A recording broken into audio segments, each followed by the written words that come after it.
नगर बसेरा की कहानी। किसी गांव में एक भाट व एक जाट रहता था। दोनों में घनिष्ठ मित्रता थी। एक बार जाट अपनी बहन के घर जाने को तैयार हुआ तो भाट अपनी ससुराल जाने को तैयार हुआ। दोनों साथ चल पड़े तो रास्ते में रुककर एक कुएं की मुंडेर पर बैठ गए। जाट ने भाट से कहा कि नगर बसेरा कर लेते हैं।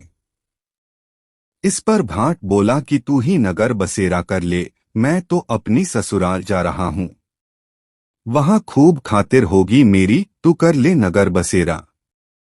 जाट वहीं कुएं के पास बैठ पानी की घंटी और चावल का दाना लेकर नगर बसेरा करने लगा।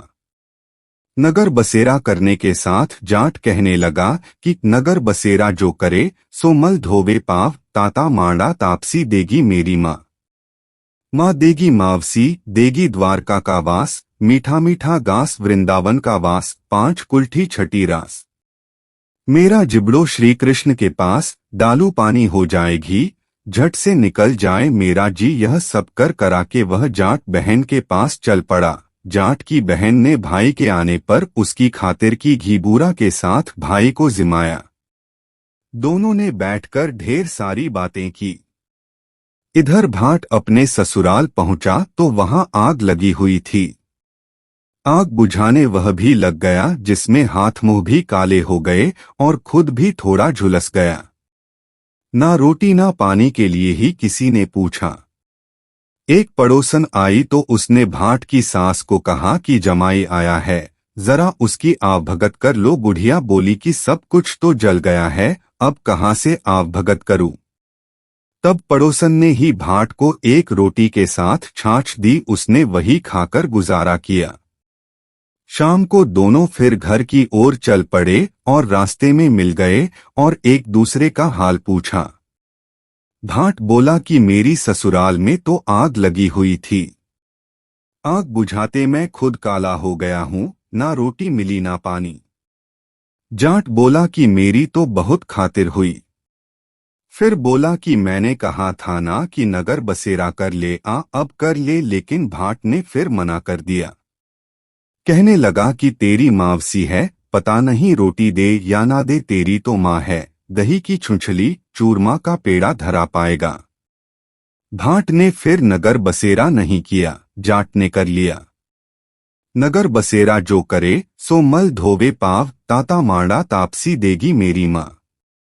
माँ देगी मावसी, देगी द्वारका का वास, मीठा मीठा गास वृंदावन का वास, पांच कुल्ठी छठी रास।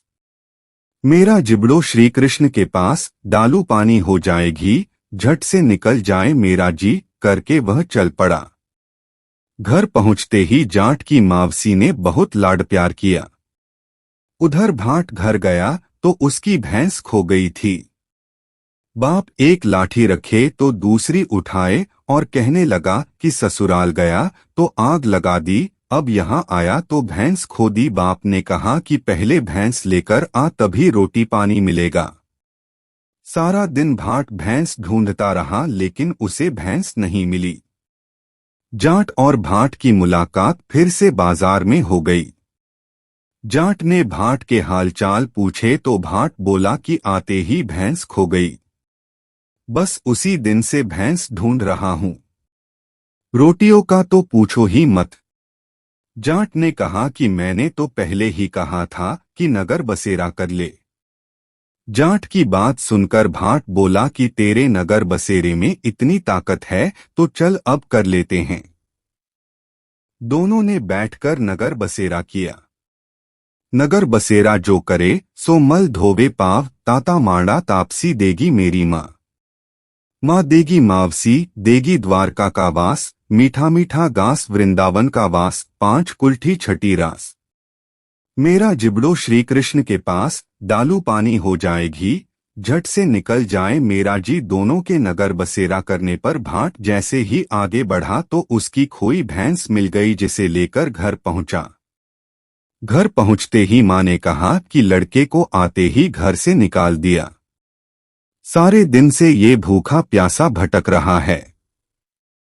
यह कहकर उसकी माँ ने उसको खूब खिलाया पिलाया। इस घटना के बाद सारे नगर में ढिंढोरा पिटवाया गया कि कार्तिक में सब कोई अपने पीहर या सासरे आते जाते नगर बसेरा करें। जैसे भाट को नगर बसेरा करने का फल मिला, वैसा ही हर किसी को मिले।